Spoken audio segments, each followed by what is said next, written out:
haven't talked about the BDS campaign.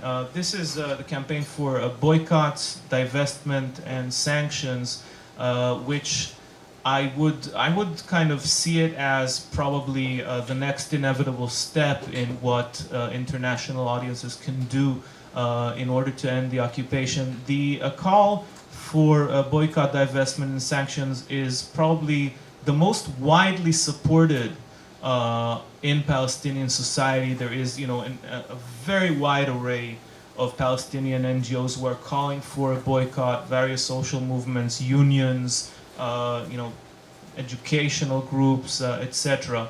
And I'd say that this is an important step as long as it's done socially and with good thinking. I'm going to answer your question though in a second. Very recently, both the Norwegian government and an American pension fund have divested from an Israeli construction company called Africa Israel, which is kind of I don't know if this is accurate, but it's supposed to be like the third largest construction company in the Middle East. Like the top two are in Dubai or something, right? This is the third one. And over its involvement in settlement construction, okay, so not just any Israeli company, but one is directly implicated in the occupation.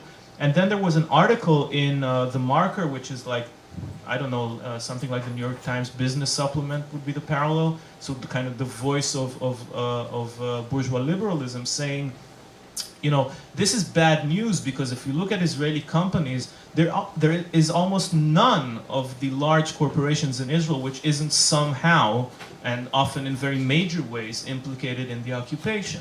So it doesn't even mean that, that the Israeli economy needs to suffer for years under a debilitating embargo. It could be enough of the threat of this taking off seriously to push many companies to start turning around and even pressuring the government. So okay, it's kind of using the capitalists against the state, not a particularly anarchist tactic, etc. But this is kind of a major way forward. The issue of privileging anti-Zionist, I don't know exactly what that term means either, but Jews over Arabs in that thing, it's problematic. This needs to be and needs to be a Palestinian-led struggle. But I think that I can understand the motivation for it coming from the need to fend off these constant accusations of anti-Semitism. So bringing Jewish people to the front in that sense is probably intended, consciously or subconsciously, to forestall or kind of preempt that kind of response. A response which is itself to be expected because a lot of what happens around Palestine solidarity in the US, in Western Europe, is so fucking anti-Semitic, right? I mean, this is a real problem too. So this is a very complicated thing we can talk about, I think, in more detail.